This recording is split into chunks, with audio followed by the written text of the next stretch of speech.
Conociendo a Jesús, anunciando el Evangelio de Dios hasta lo último de la tierra, instruyendo a su pueblo en la sana doctrina y el conocimiento del Hijo de Dios. Vamos al primer libro de Samuel, capítulo número 6. Primer libro de Samuel, capítulo número 6. Y vamos a estar estudiando hoy este capítulo número 6 acerca de la historia que nos relata de cuando los filisteos habían capturado, robado el arca del pacto, pues, de la nación de Israel.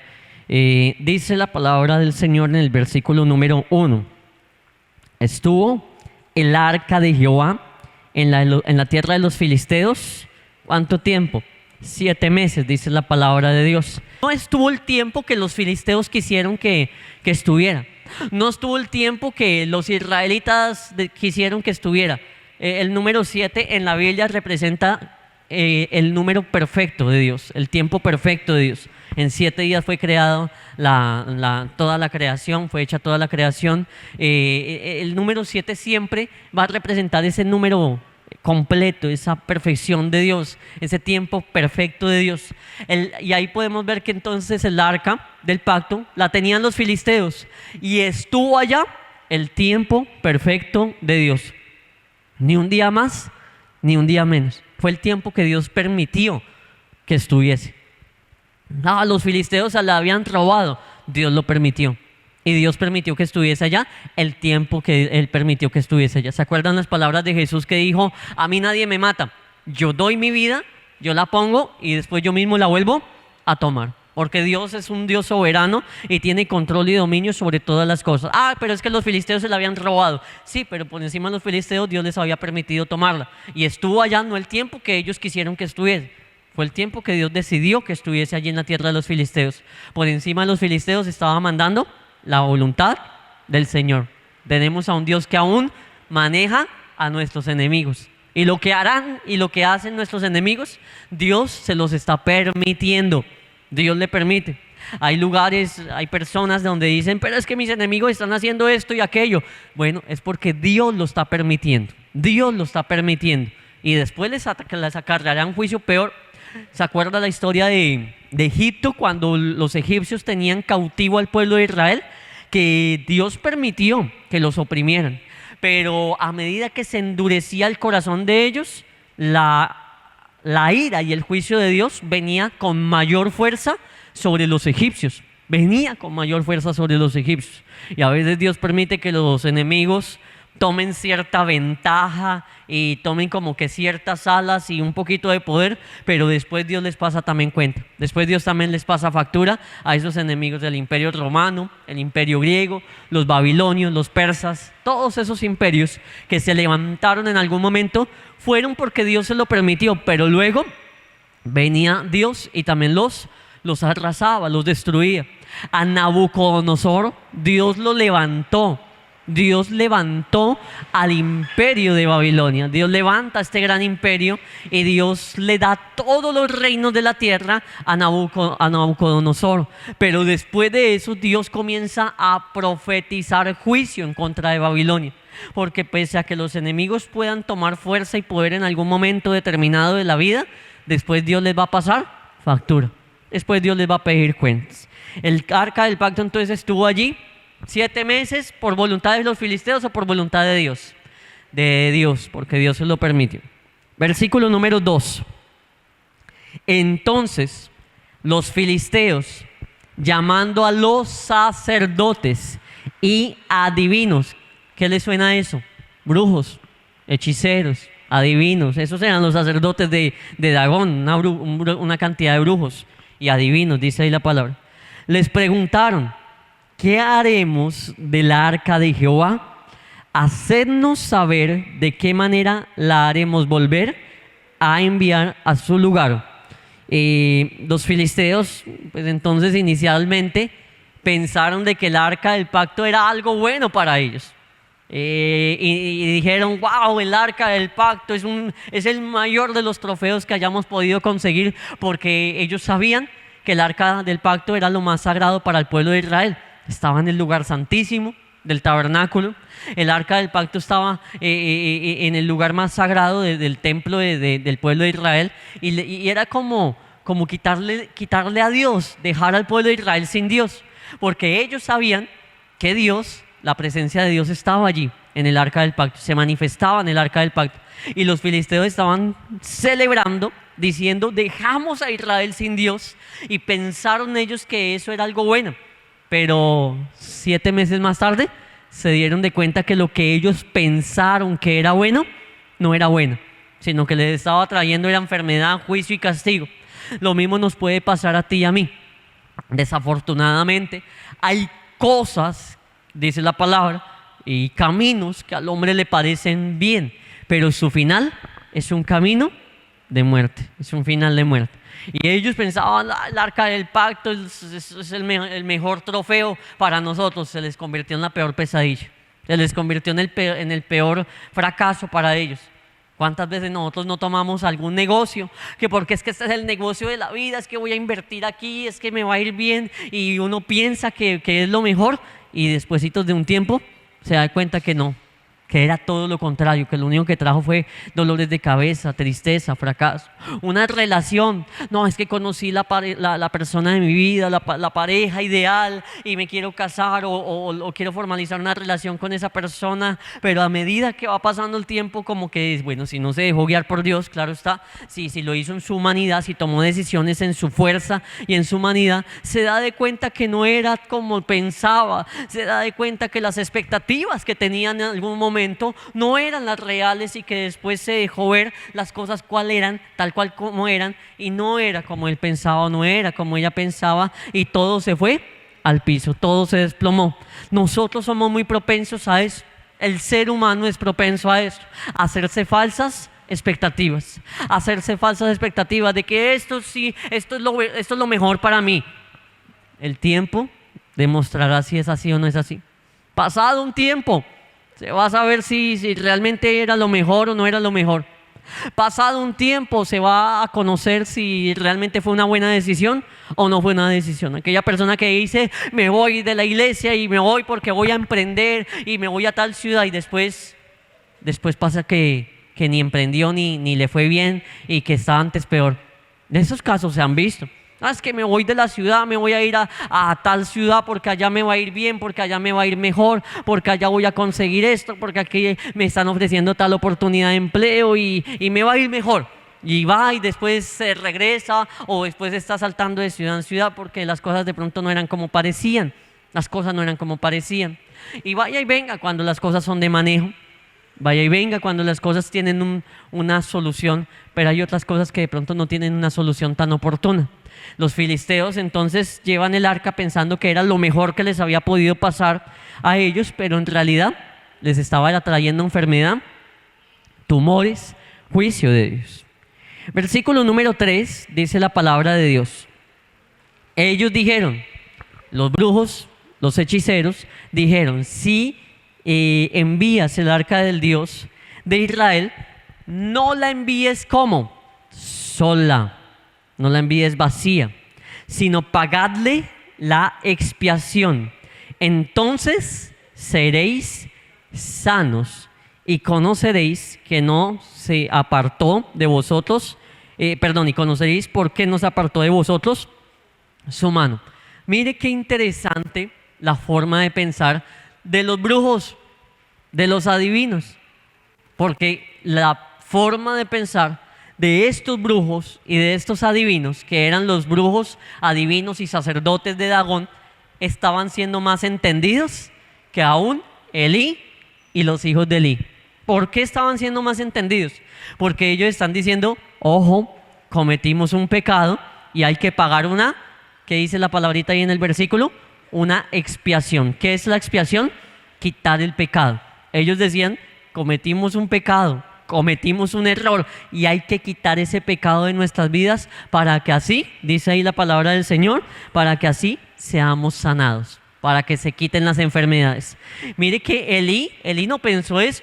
Usted no ve a Elí diciendo: uy, tengo que ofrecer algo al Señor para expiar mi pecado y el pecado de mis hijos. No. Y mire que un brujo, siendo más entendido que el sacerdote Elí, un hechicero, un adivino siendo más entendido que los hijos de Eli, que eran los que estaban acostumbrados a hacer sacrificios y demás. Pero ellos entendieron, Dios ha enfermado nuestra nación. Dios ha traído tumores, Dios ha traído estas plagas y hay que expiar nuestra culpa. Mire, ellos diciendo hay que pedirle perdón a Dios. Hay que pedirle perdón a Dios. Nuestro Dios es Dagón, pero le fallamos a Jehová y hay que pedirle perdón a Jehová para que nos sane. Eran entendidos. Bueno, no lo suficiente como para dejar a Dagón y servir a Jehová, no lo suficiente como para dejar su vida atrás, pasada del pecado y servir a Dios, no lo suficiente, pero eran entendidos para saber y tomar la decisión de decir, hemos fallado y hay que pedirle perdón a Dios. Hemos fallado y hay que pedirle perdón a Dios. ¿Cuántas veces nosotros nos parecemos un poquito más bien a Eli? ¿Cuántas veces desafortunadamente nosotros como cristianos o las iglesias, el pueblo cristiano, se parece más bien a Eli? Que pecamos y a veces no entendemos que en realidad el camino correcto es pedir perdón al Señor, que necesitamos expiar nuestra culpa, que necesitamos pedir perdón, que el camino es por ahí. Hay personas que fallan y en su soberbia y orgullo se mantienen en que es que yo tengo la razón y no voy a bajar la cabeza, es que yo no estoy haciendo nada malo, es que yo no me he equivocado. Y mire que ellos, siendo brujos y hechiceros, tenían una perspectiva más correcta de decir, hemos fallado y hay que expiar nuestra culpa para ser sanados. La Biblia nos dice, perdonados los unos a los otros para que seáis sanados. Lo dice por allá el Nuevo Testamento, que perdonados los unos a los otros para que seáis sanados. Entonces, dice la palabra del Señor que nos perdonemos los unos a los otros para que seamos sanados. Cuando tú y yo hacemos la voluntad del Señor, viene sanidad. ¿Cuántas enfermedades no vienen por consecuencia de pecados? Por consecuencia de una ofensa para Dios. Y vienen enfermedades así. No todas, por supuesto que hay enfermedades naturales. Simple y llanamente el cuerpo se está pues enfermando por causas naturales, por alguna causa natural. Hay muchas causas. Otras enfermedades son interpuestas por demonios, por espíritus, por brujerías.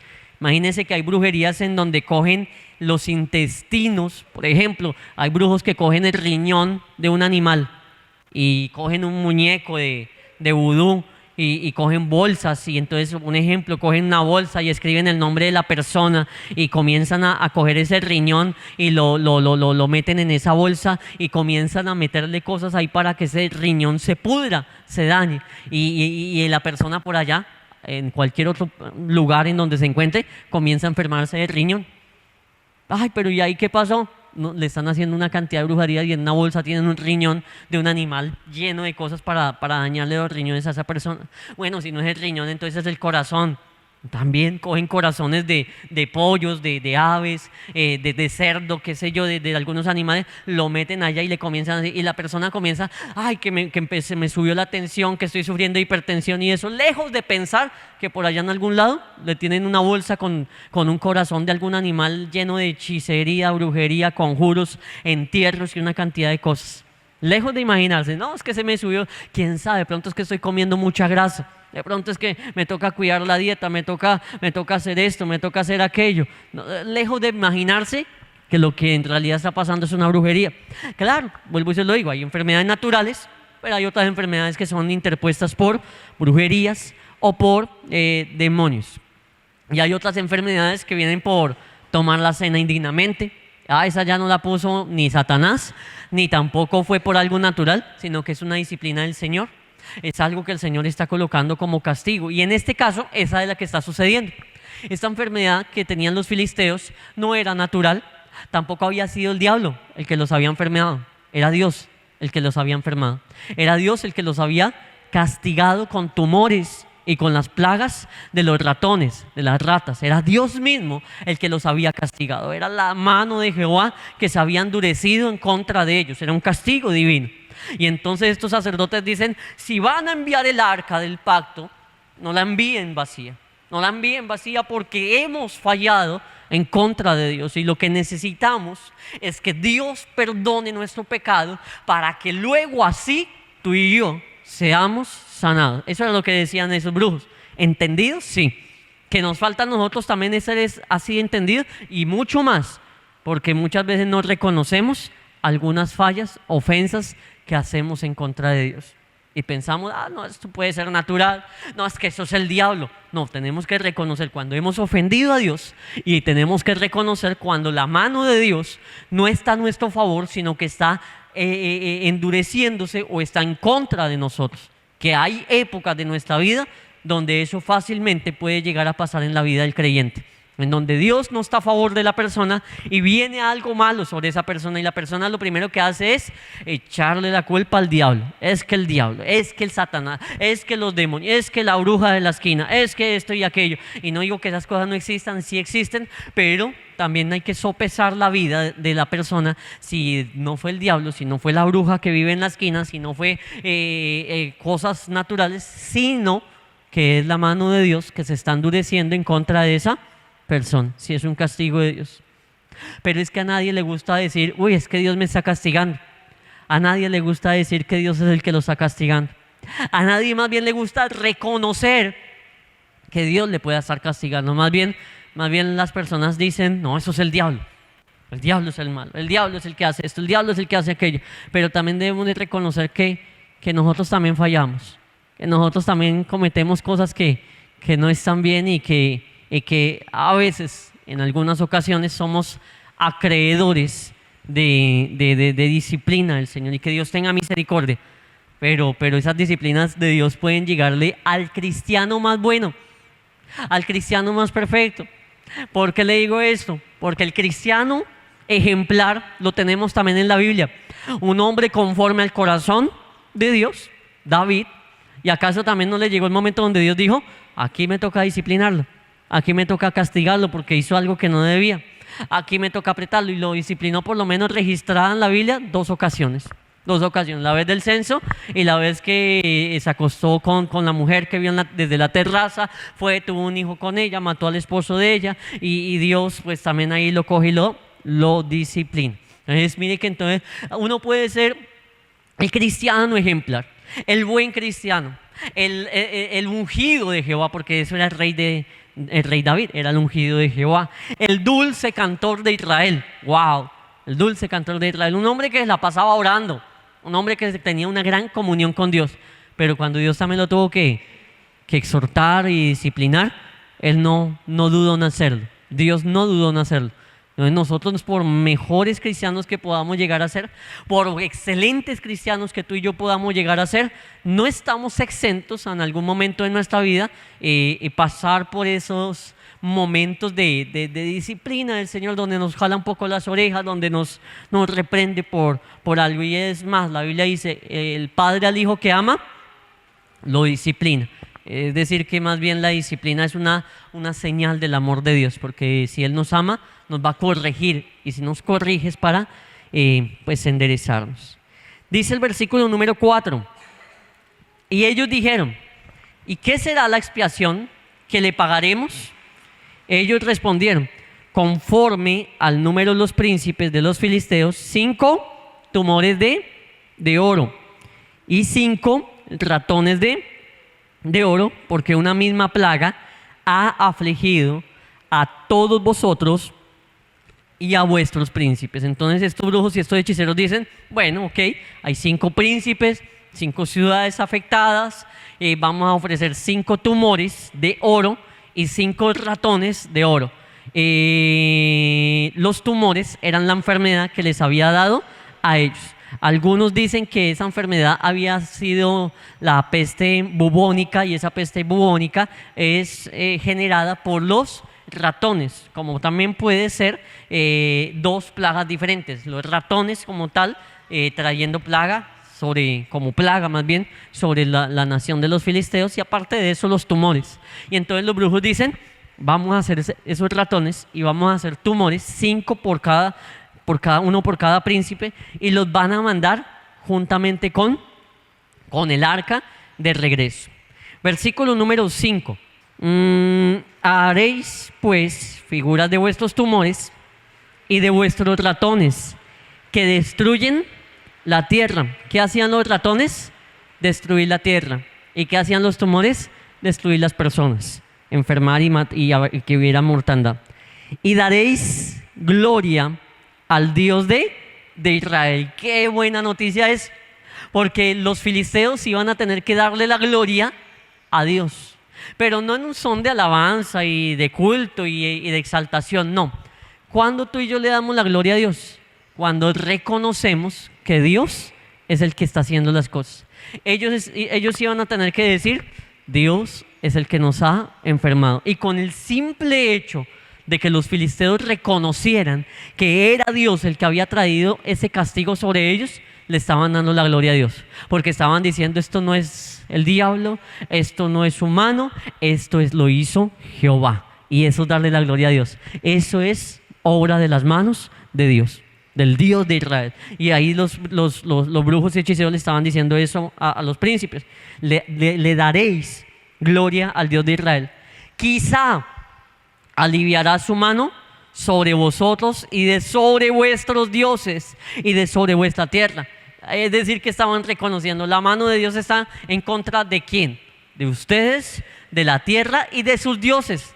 Mire cómo eran de ellos de entendidos. La mano del Dios de Israel está en contra de nuestros dioses, está en contra de nosotros y está en contra de la tierra. ¿Reconocían que Jehová era más grande? Sí, reconocían que Jehová era más grande. ¿Sabían que Jehová era más grande que Dagón? Por supuesto. Lo que pasa es que en su necedad seguían sirviéndole a Dagón.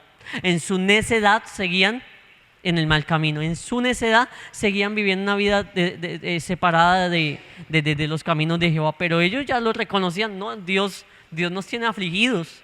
La mano de Dios está en contra de nosotros. La mano de Jehová, Dios, está en contra de nuestras vidas. Y adorémoslo, y quizá Él alivie su mano en contra de nuestras vidas. Ese quizá aliviará la mano, es porque con Dios no tenemos nada seguro. Es porque nosotros tenemos que humillarnos, pero las personitas no pueden decir, es que ya hice un ayuno y ya Dios tiene que conceder. No, quizá, porque es que Dios es un Dios soberano. Quizá Él lo haga porque Él sabrá si lo hace y cuándo lo hace. Él sabrá. Hay personas y creyentes que muchas veces quieren manejar a Dios y las cosas son ya, porque yo ya hice esto. Me metí en un ayuno de 21 días y quiero la respuesta ya. Pero mire que los brujos estaban siendo más entendidos. Hagamos esto, ofrezcámosle esto a Dios y quizá Él lo haga. Porque esa es la realidad. Dios es un Dios soberano. Habrán personas que puedan gastarse en 10 ayunos de 40 días. Un año, más de un año ayunando. 40 días, 10 ayunos de 40, más de un año ayunando por algo. Y Dios no les responde el ayuno. Porque tenemos un Dios que quizá haga algo, o también quizá no lo haga. Porque no podemos mandarlo o manejarlo a nuestro antojo. Dios es Dios. Dios es Dios. Y la Biblia aclara y dice que Dios responde cuando le pedimos conforme a la voluntad de Él, cuando lo que estamos pidiendo está alineado a sus planes. Pero a veces pedimos cosas que no están alineadas a su voluntad y ahí es donde también no llegan, no se cumplen. Dice el versículo número 6: ¿por qué endurecéis vuestro corazón como los egipcios? Y Faraón endurecieron su corazón. Después que los había tratado así, no los dejaron ir y se fueron. Mire lo que dice la palabra del Señor. Los brujos y hechiceros diciéndole a estos príncipes de los filisteos, ¿por qué van a seguir el camino de los egipcios? No les fue nada bien a los egipcios. Los egipcios endurecieron su corazón, no querían dejar ir al pueblo de Israel y endurecieron tanto su corazón que Dios los castigó y finalmente tuvieron que dejar ir al pueblo de Israel. Y eso es lo que están diciendo ellos. Ustedes no hagan lo mismo que Faraón hizo. No endurezcan sus corazones, no se busquen una disciplina de Dios, no se busquen un castigo de Dios mayor que el que ha llegado hasta este momento. ¿Acaso esos, a pesar de ser hechiceros y brujos, no son buenos consejos? Y eran más entendidos, vuelvo y lo repito, bajo el contexto de los 3 capítulos que hemos estado estudiando, eran más entendidos que Elí y que los hijos de Elí. Porque Elí y los hijos de Elí decidieron ser personas de corazones duros. Elí y los hijos de Elí decidieron endurecer su corazón a tal punto que los mataron. que le llegó la ira de Dios y los mató en un solo día a los 3. Los mató en un solo día, los destruyó en un solo día. Pero aquí le están diciendo, estos brujos y hechiceros, ustedes no endurezcan su corazón. No es buena decisión endurecer el corazón para con Dios. Jamás va a ser una buena alternativa el endurecimiento de corazón para con Jehová Dios. Nunca va a ser un buen negocio, nunca va a ser una buena decisión. Dice aquí la palabra del Señor: ¿por qué endurecéis vuestro corazón como los egipcios y Faraón endurecieron su corazón? Después de que los había tratado así, no los dejaron ir y se fueron. Versículo número 7. Haced pues ahora un carro nuevo y tomad luego, presten la atención a lo siguiente, 2 vacas, que ¿qué hacían esas vacas? Criaban, es decir, que tenían terneros que estaban amamantando de ellas. 2 vacas que críen, a las cuales no haya sido puesto yugo. No eran acostumbradas a trabajar, no eran acostumbradas a tener yugo sobre sus cabezas, sobre sus cuellos, pero estaban criando. O sea, eran vaquitas de casa, eran vaquitas que no trabajaban, eran más bien vaquitas que se dedicaban a la cría y a cuidar sus crías. Dice, a las cuales no haya sido puesto yugo, y uncid las vacas al carro y haced volver a sus becerros de detrás de ellas a la casa. Entonces, ¿qué iban a hacer? Poner el carro nuevo, le iban a amarrar el carro a las vacas, pero esas vacas nunca habían tenido un yugo sobre sus lomos. Es decir, que lo más lógico que iban a hacer esas vacas, ¿qué era? Pues tratar de quitarse el yugo, porque era la primera vez que iban a poner un yugo sobre ellas. Y mire cómo es la astucia de los filisteos, porque los filisteos, aunque estaban diciendo, uy, si Dios es Dios, Jehová es Dios, y Él es el que nos ha herido, y hay que pagarle una expiación a Él y todo, pero también eran muy astutos para lo malo. Y entonces mire lo que hacen. El carro nuevo, van a ponerle ese yugo a las vacas. Lo más seguro es que las vacas iban a querer quitar el yugo, pero aparte de eso dicen, a los becerritos, a los becerros los van a poner allá en la parte de atrás en la casa. ¿Qué cree que iban a hacer los becerros? Llorar, pidiendo a su mamá. ¿Y qué cree que iban a hacer las vacas? ¿Qué dirección iban a tomar? Pues muy seguramente iban a mirar por instinto maternal qué estaba pasando con sus crías, con los becerros que estaban llorando, porque los becerros estaban ahí atrás, y muy seguramente por instinto maternal esas vacas iban a tomar el camino hacia atrás. Leamos el versículo 8. Tomaréis luego el arca de Jehová y la pondréis sobre el carro, y las joyas de oro que le habéis de pagar en ofrenda por la culpa, las pondréis en una caja al lado de ella, y la dejaréis que se vaya. Versículo 9, esa es la señal que ellos quisieron como poner de trampa. Y observaréis, si las vacas suben por el camino de su tierra en dirección a Bet-Semes, Él, es decir, Dios, nos ha hecho este mal tan grande. Esa era una señal. Entonces, si las vacas cogen derechito en dirección hacia Bet-Semes, eso es una señal de que sí fue Jehová el que nos ha lastimado con estos tumores, y que sí fue Dios el que nos ha mandado esta plaga de las ratas y demás.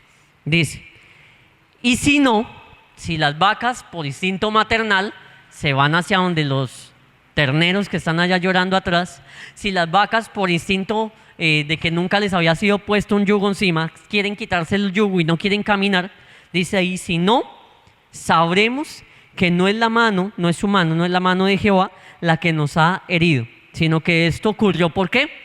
Por accidente.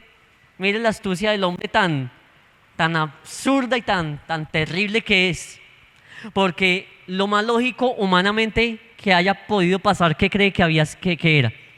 Lo más lógico, que las vacas iban a resistir al yugo y se iban a ir a mirar a los terneros que estaban todavía amamantando. Entonces ellos dijeron, no, si eso llega a pasar, que es lo más lógico y lo más natural, es porque Jehová no nos hirió y eso aquí no ha pasado nada.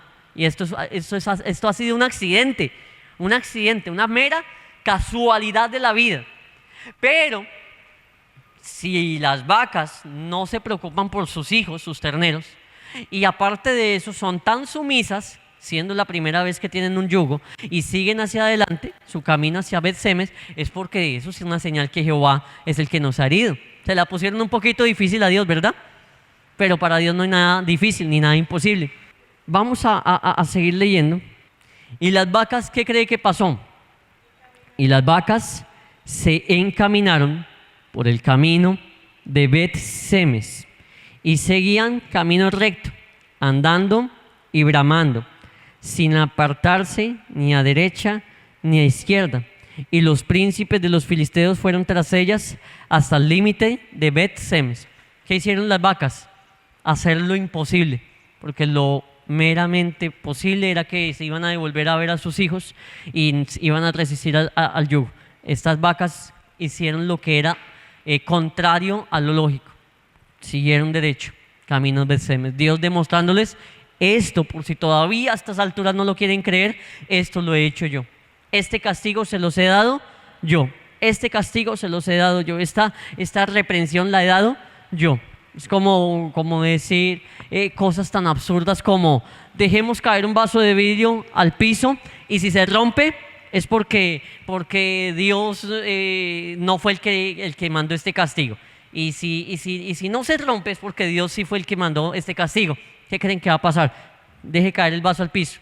Se va a romper. Eso, una prueba tan absurda y una señal tan absurda era la que estaban haciendo los filisteos. Diciéndonos, si pasa esto es porque sí fue Dios, si no pasa esto es porque no fue Dios. Era una prueba y una señal absurda, pero aunque era absurda, Dios decide responderles de esa manera. Aunque era absurda, Dios decide responder de una manera acertada. Verdaderamente era Dios el que había traído ese castigo y ese juicio sobre los filisteos. Versículo número 13 dice la palabra: y los de Bet-Semes segaban el trigo en el valle, y alzando los ojos vieron el arca y se regocijaron cuando la vieron. Es triste y lamentable ver que los israelitas, ¿qué estaban haciendo? Allá trabajando, segando la tierra. No estaban interesados en ir a recuperar el arca. En poder de otras personas, tal vez estuvieran preparando sus ejércitos para ir a atacar a los filisteos y recuperar el arca. Pero no, ellos estaban allá en sus labores diarias, ocupados en sus trabajos, en sus quehaceres, y no estaban trabajando en pro de recuperar el arca, más bien estaban en su día a día, en lo que cada uno tenía que hacer. Hay personas así que han perdido la presencia de Dios y en lugar de estar buscando la presencia de Dios, se dedican a estar en sus quehaceres diarios, en su día a día, en lo que tienen que hacer diariamente. Versículo número 14, no obstante se alegraron cuando la vieron, ¿no? Versículo 14 dice: y el carro vino al campo de Josué de Bet-Semes y paró allí donde había una gran piedra, y ellos cortaron la madera del carro y ofrecieron las vacas en holocausto a Jehová. Entonces tomaron el arca, ofrecieron las vacas en holocausto a Jehová. Acá hay algo importante, y es que por ley eso no era permitido, porque los sacrificios no se podían hacer en cualquier lugar, sino más bien allá en el tabernáculo. Y bueno, de todas maneras allí pues la intención pues estuvo bien de hacer ese sacrificio a Dios en agradecimiento que el arca había regresado a la tierra de los israelitas. Versículo 15: y los levitas bajaron el arca de Jehová y la caja que estaba junto a ella, en la cual estaban las joyas de oro, y las pusieron sobre aquella gran piedra. Y los hombres de Bet-Semes sacrificaron holocaustos y dedicaron sacrificios a Jehová en aquel día. Si usted nota este versículo, en esa ciudad habían levitas, y esos levitas fueron los encargados de realizar este tipo de sacrificios. Versículo número 16: cuando vieron esto, los 5 príncipes de los filisteos volvieron a Ecrón el mismo día. Ellos estaban a una distancia observando todo lo que pasaba. Versículo 17: estos fueron los tumores de oro que pagaron los filisteos en expiación a Jehová: por Asdod 1, por Gaza 1, por Ascalón 1, y por Gat 1, por Ecrón 1. Versículo 18: y los ratones de oro fueron conforme al número de todas las ciudades de los filisteos pertenecientes a los 5 príncipes, así las ciudades fortificadas como las aldeas sin muro. La gran piedra sobre la cual pusieron el arca de Jehová, está en el campo de Josué de Bet-Semes. Hasta hoy, dice ahí la escritura. Entonces Dios hizo morir, lea ese versículo con mucha atención. Entonces Dios hizo morir a los hombres de Bet-Semes. Porque ¿qué habían hecho? Porque habían mirado dentro del arca de Jehová. Hizo morir del pueblo a 50,070 hombres. Y lloró el pueblo porque Jehová lo había herido con gran mortandad. Y dijeron los de Bet-Semes: ¿qué podrá estar delante de Jehová? ¿Quién podrá estar delante de Jehová, el Dios Santo? ¿A quién subirá desde nosotros? Entonces miremos lo que aconteció ahí. La Biblia no nos registra que los filisteos hayan abierto el arca, pero los de Bet-Semes van y abren el arca. La Biblia nos registra que los filisteos llevaron el arca al templo de Dagón, y ese fue el pecado de ellos en cuanto a lo concerniente al arca. Pero los de Bet-Semes se les dio la curiosidad de tocar el arca, de abrirla y mirarla, cosa que eso no lo podían hacer. Eso estaba rotundamente prohibido. Y Dios primero había endurecido su mano en contra de los filisteos, y ahora estaba endureciendo su mano en contra de ¿quiénes? De los mismos israelitas, de los de Bet-Semes. Estaba endureciendo su propia mano, sus propios hijos, la propia nación de Israel. Pero ahí es donde vemos que Dios, al que tiene que castigar, lo castiga. Al que tiene que disciplinar, lo disciplina. Sea filisteo, sea israelita, en los contextos espirituales, no. Sea el no creyente, sea el creyente, sea el que sea, Dios lo va a disciplinar. En ese momento, dice ahí la palabra, 50,070 hombres mueren por solamente destapar el arca y mirarla, lo cual estaba rotundamente prohibido. Y el último versículo nos dice la palabra del Señor: y enviaron mensajeros a los habitantes de Kiriat Jearim, diciendo: los filisteos han devuelto el arca de Jehová, descended pues y llevarla a vosotros. El arca del pacto entonces se la llevan a esta ciudad, Kiriat Jearim. Reciben el arca allí, y el arca del pacto se quedó en esa ciudad, la ciudad de Kiriat Jearim, hasta que David decide muchos años más tarde, llevarla de retorno a la ciudad de Jerusalén. Allá quedó custodiada el arca del pacto. Quedó un poquito olvidada y lejos del tabernáculo. Hasta allá quedó. Debieron haberla llevado de una vez a Jerusalén, a donde estaba el tabernáculo, pero la dejaron allá, en la ciudad de Kiriat Jearim.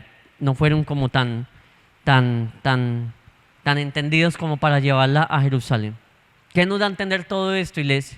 Dios es un Dios que reprende, Dios es un Dios que castiga, Dios es un Dios que sea filisteo, que sean los de su mismo pueblo, sea quien sea, cuando Dios debe de disciplinar, disciplina. Y por más que el hombre quiera poner señales y dudar de la mano de Dios, es que voy a hacer esto por si acaso no fue Dios. Tal vez esto es un accidente, tal vez esto ocurrió por este motivo, por ese otro motivo. No, es cuando es Dios, es Dios. Cuando la reprensión viene de parte de la mano de Dios, es porque viene de parte de la mano de Dios. Cuando es Dios quien obra, lo único que queda por hacer es lo que hicieron los filisteos. Es pedirle perdón a Dios, es expiar la culpa y buscar la sanidad de parte de Dios, buscar la bendición de parte de Dios. Es lo que debemos de tú y yo hacer cuando tenemos algún momento incómodo, o alguna persona tiene un momento de disciplina y castigo de parte de Dios. Lo que ha de hacer es reconocer su maldad, reconocer su culpa y pedir a Dios el perdón de ese pecado, el confesar su pecado, apartarse del pecado y alcanzar misericordia, que es lo que ellos estaban haciendo allí. Conociendo a Jesús, anunciando el Evangelio de Dios hasta lo último de la tierra, instruyendo a su pueblo en la sana doctrina y el conocimiento del Hijo de Dios.